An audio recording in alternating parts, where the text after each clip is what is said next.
All right, welcome back to the Trauma Therapist Podcast. My name is Guy McPherson. My mission is to raise the awareness of trauma and to support and inspire new trauma therapists just starting out on the trauma-informed journey.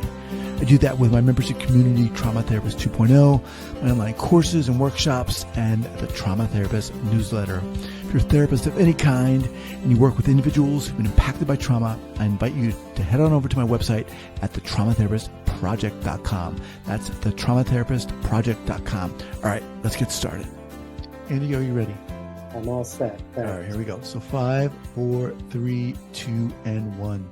All right, folks, welcome back to the Trauma Therapist Podcast. I am very excited and honored to have back, it's been a long time, Dr. Andrew Hahn. Andy, welcome. Thank you so much, Guy. I feel so honored to be here, so thank you. I appreciate it. So Dr. Hahn is a licensed clinical psychologist and the developer of the Life-Centered Therapy Training Program, along with and co-author along with Joan Beckett of the book The 1 Hour Miracle, which we're going to be talking about today. Well, Dr. Hahn's strong foundation and significant experience in traditional psychology has served his clients well.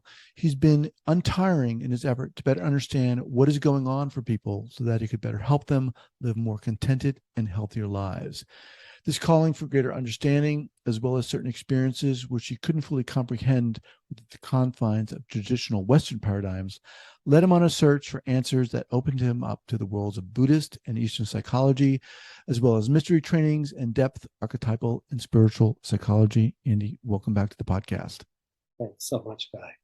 So, all right, before we get going here, we met early on, and I'll certainly link up that early podcast episode. But before we get going here, Andy, share with the listeners where you're from originally and where you are currently. I'm from a place called Belmont, Massachusetts, which was directly west of Cambridge, Massachusetts, which is directly west of Boston. And now I live in Waltham, which is one town south of where I grew up. Okay. So I'm about 10 miles from Boston west. All right. Awesome. So you have a very interesting background, and I want to, well, when people ask you, what do you do? What do you say? I say, what I do is this, if I'm talking simply. I say what I do is I try to help people. My job is to be of service so that I can work with a person or a couple or a group or a family or anything, heal suffering, which is healing trauma, and this, because I think suffering and trauma are exactly the same thing, and master whatever it is that I think, because I think trauma is simply what can't be handled, master it so that they can live a life that's really in alignment with life and in alignment with their soul. So I'd say what I do is I help people remember who they are, which is to be able to say who I am is everything, and then to find my particular, differentiated, unique place in all of that so I can live with aliveness and engagement and love and understanding and grace and make a contribution and be of service. Mm-hmm. That's what I say I do. So the book, the new book, The 1 Hour Miracle, a 5-step process to guide your healing, to guide your self-healing, change the story, re-author your life. I want to ask you how this came about, but first I want to ask you about how this new paradigm came about, life-centered therapy. How did this come about? My training, I have a PsyD. I got it in 1985, so I had a tremendous amount of clinical training. That's the beauty of a PsyD. And I was in Philadelphia, which was a hotbed of like everything. I mean, psychoanalysis and, really sort of cutting edge family therapy and CBT, and Mnuchin was there. And, there was an incredible hypnosis community there. So it was remarkable. And I had a diverse training. And then what happened is I had some experiences that ended with an experience where a friend of mine had fallen down and had hurt herself very badly. And we had gone to a wonderful heart-opening chanting service at the holy grounds of a place called the Self-Realization Fellowship. And she had hurt her ankle. It was very swollen and discolored, and she was in a lot of pain. And I was sort of holding her up because she wanted to walk us around. And we got to these two benches, and she said, "We have to stop because you're going to have to carry me out of here." So she sat down on one bench, and I wanted her to be able to put her leg up. So I actually went to a very funny place because I had to circumambulate the whole thing and walk through some bushes to get so that I could get her leg to put on my elevated. And the second I sat down, the best way I could describe what happened is I was flooded with something that looked like a multiplicity of suns. And I knew it wasn't the sun because I could actually know where the sun was. And I knew that light wasn't coming from there. And it just came down like through the crown of my head. And I said to her, "Roshan, I'm not even going to touch you. I'm just going to experience some energy flowing through my hands to your ankle." And I did that for about 5 seconds, maybe a little longer. And she said, "You know, I can read auras, don't you?" And this was 1991, I don't know, 1991. And so I said, "Roshan, I'm a nice Jewish boy from Boston. What do I know from auras?" And she said, are you aware that there's light coming down through the crown of your head into the center of your chest and out your hands to my ankle? And are you also aware that you sat in this really strange place? And I said, "Well, yeah, because I wanted you to be able to elevate." And she said, "That's called the seat of the healer. People don't sit there typically. It's a rare thing that anyone would sit where you sat." And then we looked down, and there's no swelling, there's no discoloration, she gets up and she walks out and there's no pain. And I said, sort of like to myself, "We're not in Kansas anymore." And I then spent 2 years like just going wherever I was led to try to understand that and a lot of other experiences I had had. And in the midst of that, I did what are called past life regression trainings, although I don't think anyone regresses. Hang on, let me interrupt you. So, wild. I mean, this is this is crazy.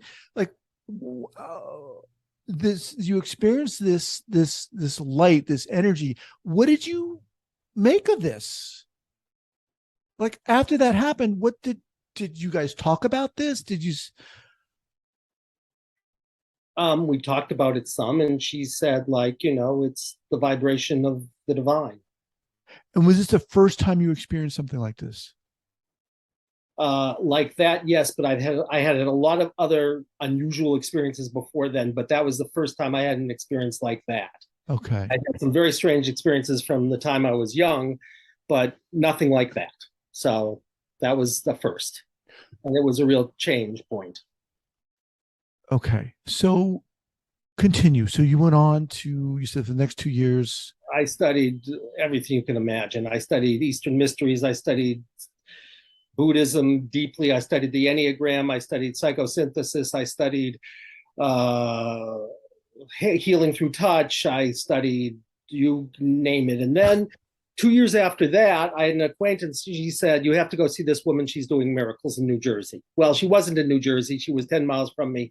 But my acquaintance told me a story, which was that a woman was at this workshop with a woman named Judith. Judith ran the workshop, and she had such a bad case of asthma, she could barely walk up the stairs. I'll tell you fast.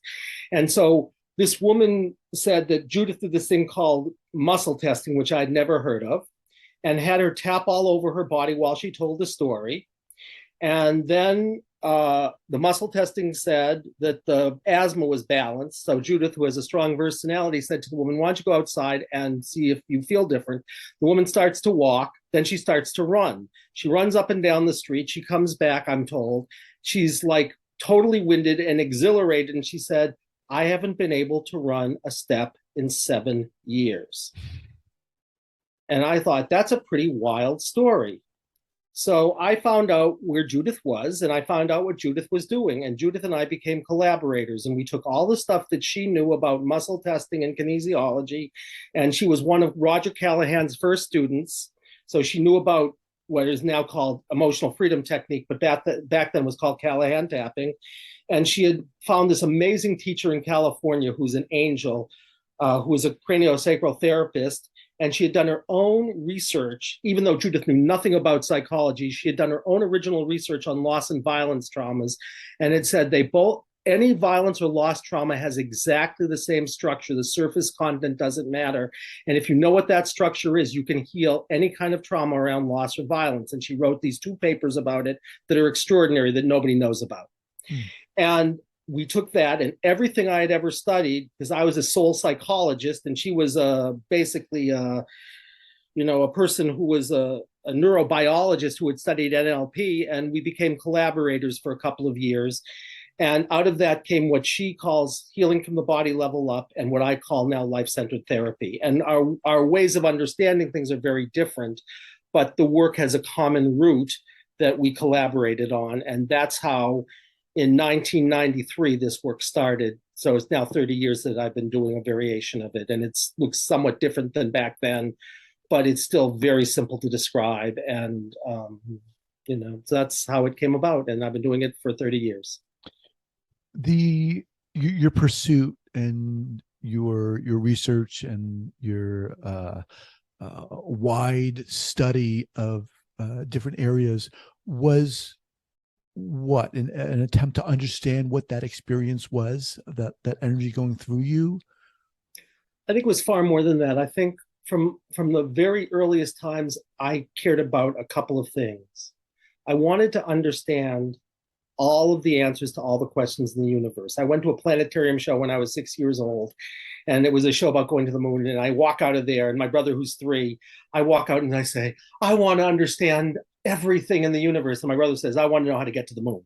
And that tells you everything you need to know about us. And then when I was, some things happened. When I was 11, I'll tell you quickly, my parents were at a dinner party for this man who turned out to be a radio talk show host in Boston. He was the biggest one in overnight radio talk show, and they were all laughing. And I'm standing outside, and I'm in like 5th grade, and I walk in, and I understand why they're all laughing, which is that he had a guy on who believed in ESP, and they were all like making fun of him. And I said to them, well, if you could see and everybody else was blind, how would you prove to them that you could see?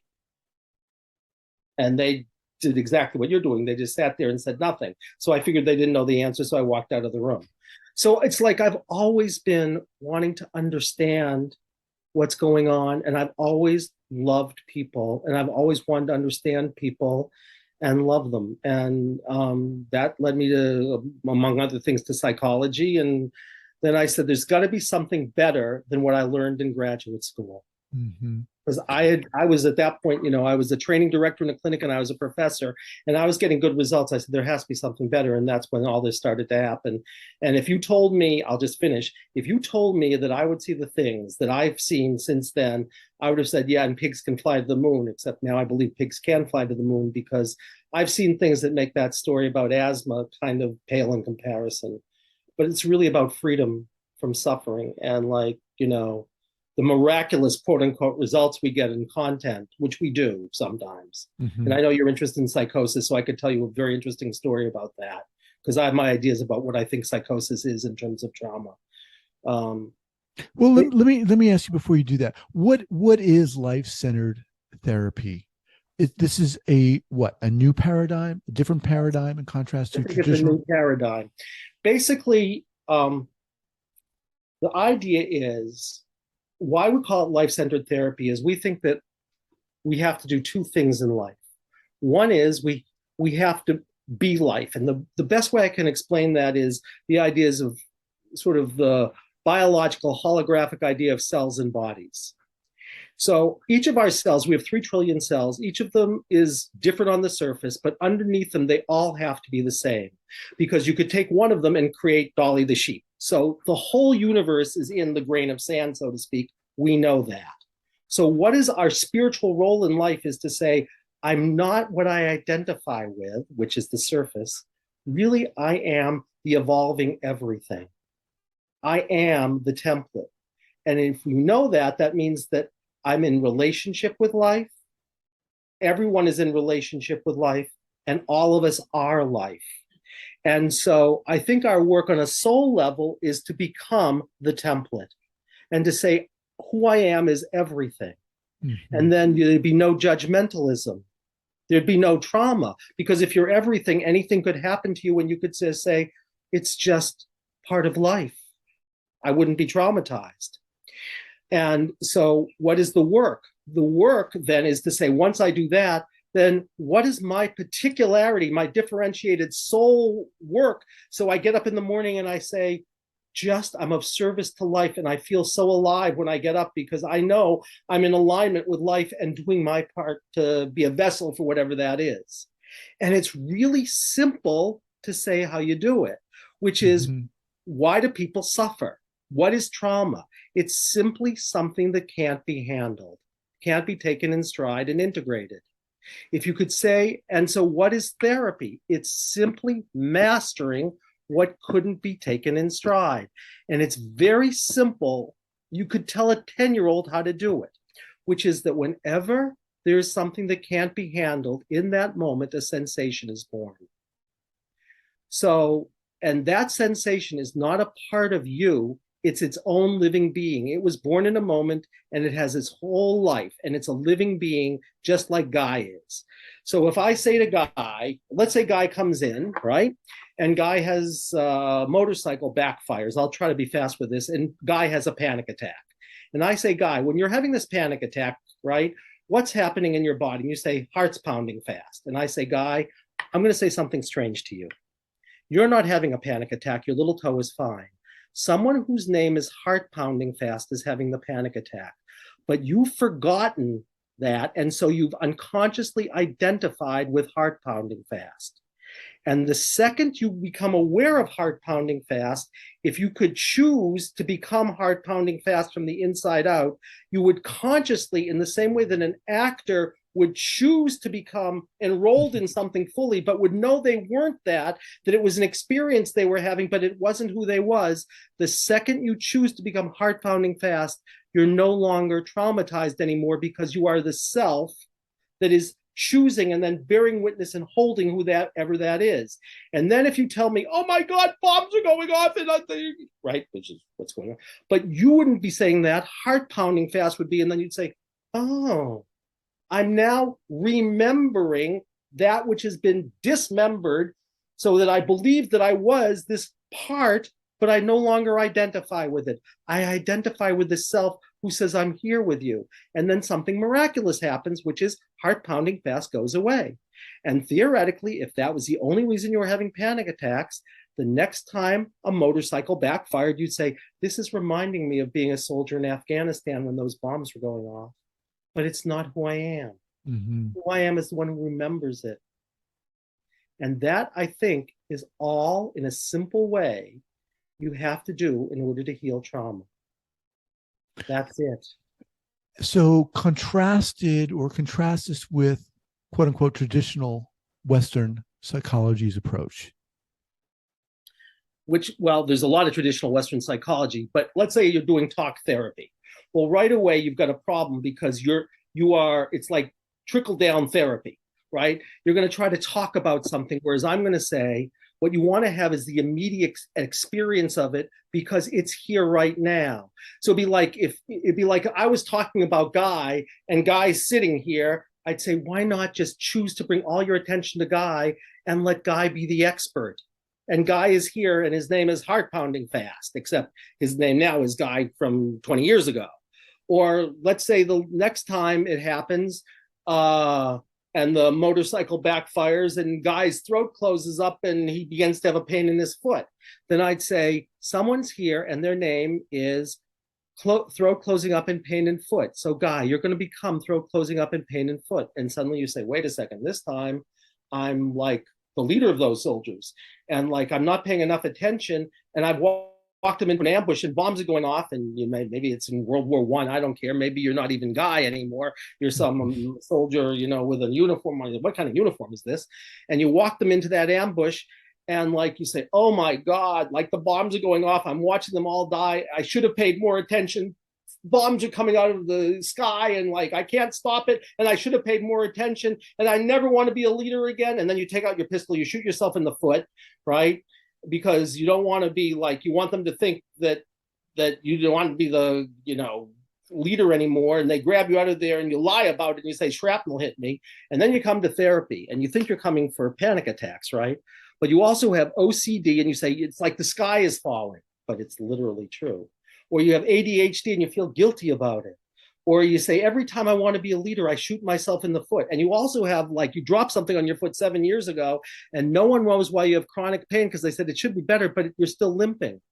But if that was only that soldier in 1918, theoretically, and I've seen stuff like this, all those symptoms go away. This is why we call it, on that level, the 1 hour miracle, which was not our choice. But we've had stories where 6 or 7 symptoms that people have worked on forever go away in a half hour because they all got enfolded into one narrative that was about betrayal. So if I could find out the real problem wasn't the bombs going off, but betrayal, and I can do that, and I can find out where it crystallized, because everything after that is just an echo. And I say, I know this is going to sound funny, but you think you're coming in here because you're having panic attacks, but you're really coming in here because you betrayed a trust. And the person who betrayed the trust isn't even Guy. He's someone what we could call from another lifetime, however you want to understand that. And I don't care how you understand it. But we know you're not going to be the main character in the story. But if you could find him and we could change his story and get him to get forgiveness and make amends, maybe you won't go around feeling like you can't be a leader anymore, or you have this sense of over responsibility that makes no sense to you. And maybe we could change all that. So can you share with us a specific example of this? Obviously, we don't need names or anything, but let's kind of bring this down to someone you worked with. Well, you want to hear a strange story? Because I know you're interested in psychosis and people who are psychotic. Sure. All right. I had a person, this was right after this all developed, and she was clearly DID, and she clearly was psychotic. She had all of the classic symptoms of DID, loss of time and all that stuff. Plus she had bugs crawling all over her. And she knew that wasn't true, but she would and she'd been hospitalized a couple of times yearly until I saw her. And I do a kind of determination of what's going on. And I said, because she had a horrific history, and I will tell you, and she tells the story, and she had, there had been incest, there had been rape, there had been watching her mother shoot her and kill her sister. I mean, really horrendous violence, sexual and otherwise. So I do my diagnostic, and she's theoretically worked on all this stuff, and she's been hospitalized many times. And I said, what's coming up in my diagnostic is something called the superimposition, which means some kind of energy took you over. And it says your dissociative identity disorder, because she was a good reporter when she wasn't feeling the bugs were there, and she'd come in and out like everybody else. And your psychosis is about this energy that took you over. Does that make any sense to you? And I was a little afraid to say that to her because, and she said, it makes total sense to me. I'm going to tell you what happened. She said, when I was 8 years old, I actually found out, I said, and this occurred between the time that you were 6 and 10. I could muscle test all that. And it says that's your core problem, nothing else. And she said, I know exactly what it is. I was at my father's church, Southern Baptist. He was giving a fire and brimstone sermon. And while he was giving that sermon and people were having all of these experiences, this energy took me over. And it was like this dark cloud. And she said, I felt crazy. And she was already because of things that no one was talking about. She was seeing a psychiatrist, which is interesting given her history. And the psychiatrist said, you're crazy, and put her on Thorazine. And she vowed she would never tell anybody this again. And she hadn't until this time. And I said, this is now over 30 years later. I said, does that make sense? And she said, yes. And I said, well, maybe what we could do is take care of that dark energy and maybe you'll feel better. And she said, I'd love to. I have no idea how. All right. So we find out that she, in fact, it says she knows how to transform the dark energy. And she goes inside because we're going to take her back to age 8 when this happens, because the 8-year-old is here right now. She could feel it in her body, that 8-year-old who's being taken over. And she starts to experience what happens, but it says that she can tune in and find out how to transform it. And she says, this is very strange. I'm supposed to do a dance. Now, this woman was 1/16th Native American and was just getting interested in this stuff. And believe me, didn't know anything about dancing. And she starts to do this dance in my office that was so intricate. And she's dancing around like in this loop to a beat that's clearly going on in her head. And she does this for about a minute. I can still see this. It's the one case I wish I had had on videotape. One. And she's doing this dance. He looks at me like, what am I doing? And then she does it for another minute, and you can literally feel the room shake, and it gets lighter in the room, which I could sense. And she said, I'm done. And you want to know something? That woman never was hospitalized again. And I know that because 25 years later, I moved away and she moved away, and who knew what was going to happen? I knew she hadn't been hospitalized in the year after that I saw her, where we kept working on all this violence and all this stuff. We ended up in a doctor's office together, and she said, I asked her how she was, and she said, my life is way better. She said, I was never hospitalized again after that day. So there's a case. Wow. I still feel like, So kind of just to reflect back here, there's this idea that you're presenting of kind of remembering, coming back to who we are at a very elemental level in relationship to everything. Everything, yes. Which is very different than, quote unquote, a lot of traditional Western psychology's approach. I think it's different from everything because I don't know of any other psychology that starts there. People can start with mindfulness. They can start with polyvagal theory. They can start with all kinds of things. There are people who do somatic therapies, but usually they do the somatic therapy through mediating. Like, if your tears could say something, what would they say? I'd say, why would you talk to the person? Why don't you talk to tears? Right? It's different from parts work. I can do parts work if it says to, but parts work tends to be archetypal. Like there is a protector and a exile and a whatever, whereas I'm going to say, well, it may be archetypal. And if that's the case, we can work with that, but it's much more likely that it's a living being. And that living being could be a younger guy. It could be a guy 20 years from now. It could be somebody from guy's karmic past, however you want to understand that. And I don't care how you understand it. It's like, the imaginal. It could be one of guy's blood ancestors. It could be a little green woman from Alpha Centauri. It could be anything. That's what we call it life-centered therapy, because if you open to every possibility of what the cause of the trauma is and every possible solution, you can't miss out. So I'd say, someone says, I want to do EMDR. I say, well, if EMDR is what's called for, I know how to do EMDR, but I can muscle test and say, if you need something like that, is emotional freedom technique a more elegant key for you than EMDR, because they do different things, because one does up, down, and one does left, right, or is frontal occipital holding, which we'll do back, front, but the most powerful practice, of course, is just awareness in a high vibrational field. When you identify with self, big S self, and hold and bear witness to the one who's traumatized, that's a body sensation. And that's the work, everything's a jazz. The book's called The 1 Hour Miracle. You wrote this with That was not our title, by the way. What was your title? I will tell you what I wanted to call the book. We're going to write our next book, and we want to call it this. We wanted to call it The Body Holds the Key, because I think in both cases that's true. The body holds the key both to what the trauma is, and the body holds the key to opening to a deeper knowing. Source healing of trauma with life-centered therapy. Okay. Because we want to heal it, we open to source, and we want to heal it at the source, because everything else is echo. Why did you write this book? Because people are suffering. And I think we have this framework that opens to everything. And I've seen, I wrote the book because I want people to be able to heal, and you can literally tell a 10-year-old how to do this. And if they choose to bring their attention to the body sensation and let it share while they hold it, and they know that everything it says is literal, right? And they say it could be anybody. You can do your own healing work.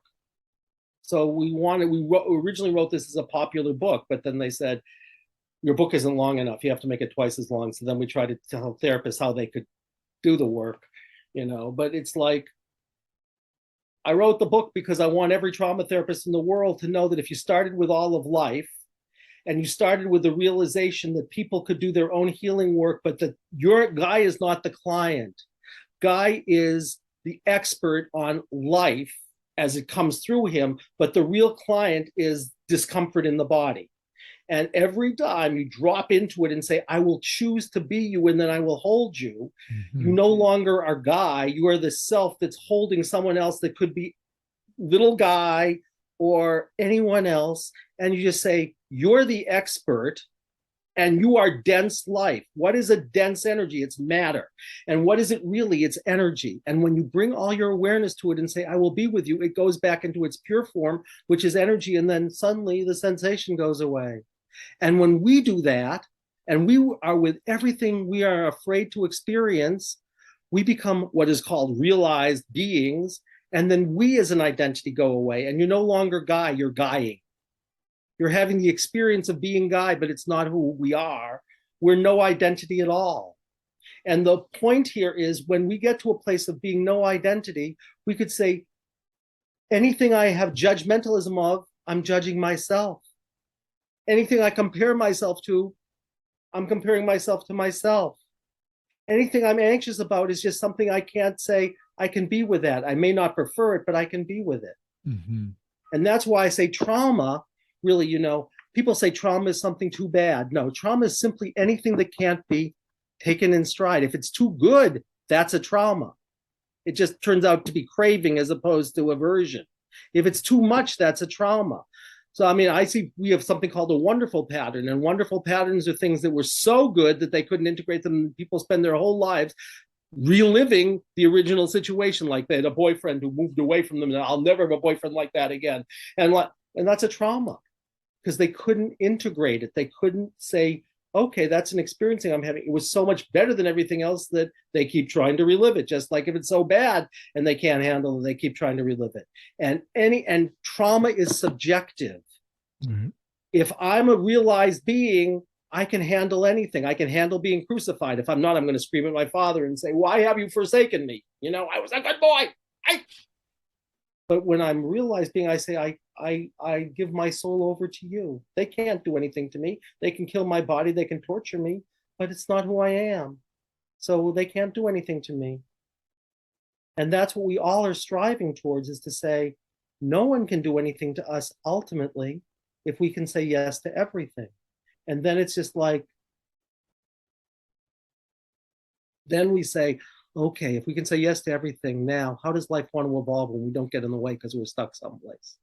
And while we're stuck, all we can say yes to is, I'm going to become aware of my whatever's there when I'm feeling anxious or judgmental or depressed or whatever the hell it is, and I'm suffering about it. Our work with free will is to say, am I going to find that body sensation, which is, I think, the most elegant way to do it, right? And say, I will be with you, or am I just going to live it out?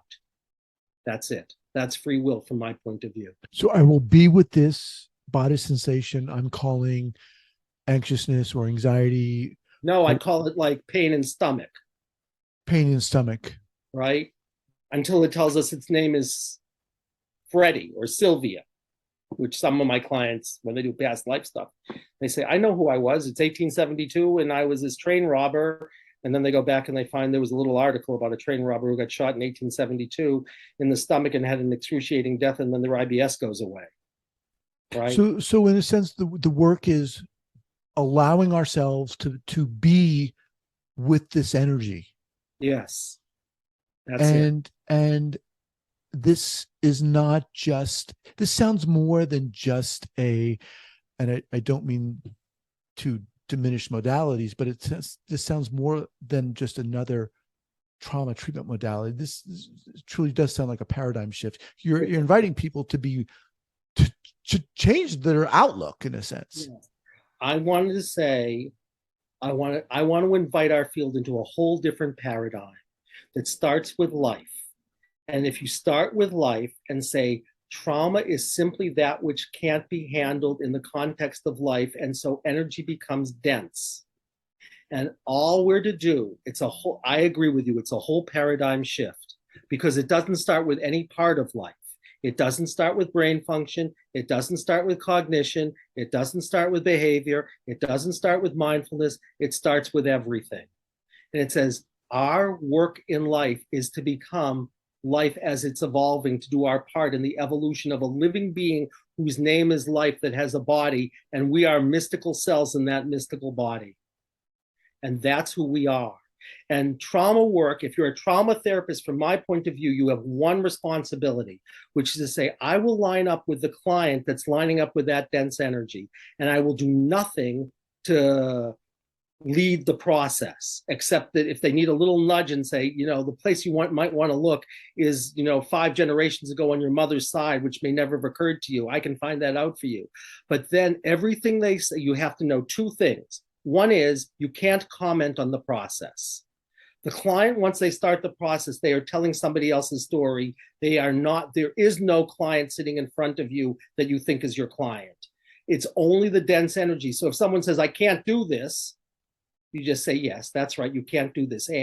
Or people say, people can't find sensations in their body. What do you do? Well, I say, what do you mean? They say, well, they said they were feeling anxious. I said, when you're feeling anxious, what do you feel in the body? They say, I'm not feeling anything. So I don't know what to do. I said, they're answering your question. They're having a feeling called, I'm not feeling anything. Ask them where in the body they're feeling, I'm not feeling anything. I've never had someone who couldn't answer that question. People can't step outside of the process, and everything they say is literal. And all you have to do is say, yes, that's right. And if they say, I can't see anything, and they think they're commenting in 2022 that they can't see anything, meaning they can't do the process, all you say is, that's right, you can't see anything, which means they're at nighttime, or they're blind, or they're whatever, whoever this is. So all you ever do is say yes. And then if they need a practice, you ask life what the practice is. And if they need something more than just to choose to become the sensation and bear witness and hold it, if they need EMDR, then if you know EMDR, you can muscle test. And I said, I don't know what the best, if I only know EMDR, I'm going to do EMDR. If I don't know EFT, I'm going to do EFT. If I know both of them, I'll say, I don't know the answer, but maybe life does is it reveals itself through you. So put out your arm and we'll see which one is the best one. And I have no stake in the answer because I'm not proprietary. Right? Or it might say, do a spiritual practice and do a Buddhist practice. I say, fine. Or it might say, like, I'm supposed to do a sacred dance. Do the sacred dance. It's like, and it makes therapy, oh my God.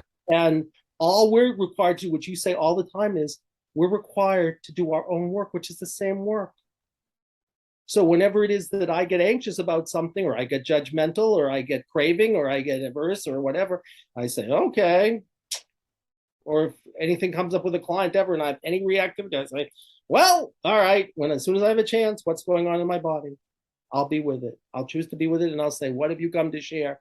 I don't know, but you're the expert, and I'm in this place of understanding, right? Understanding, standing under. I'm in a one down place. I don't know. Therapists don't know anything. They think they know.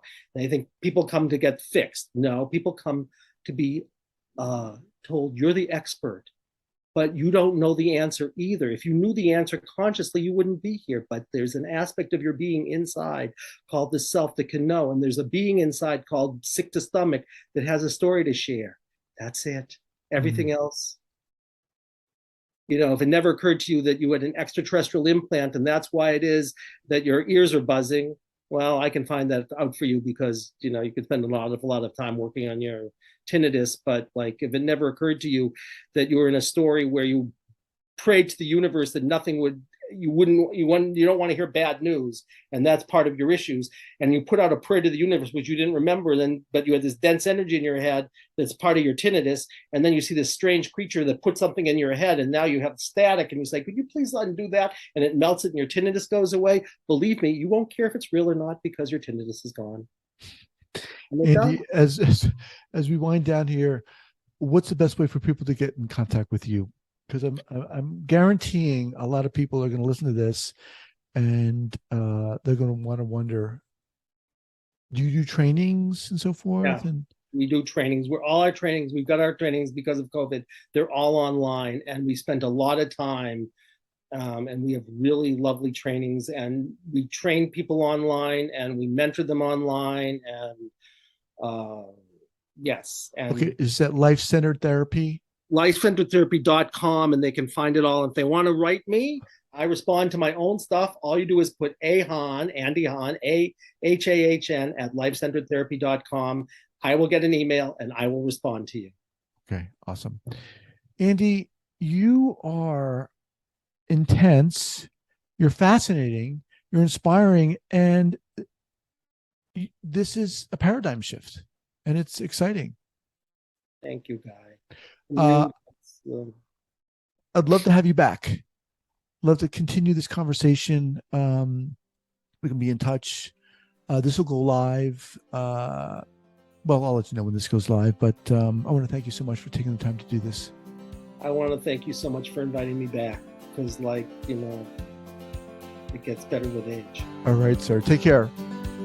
Bye-bye. Thank you so much for listening and supporting this podcast.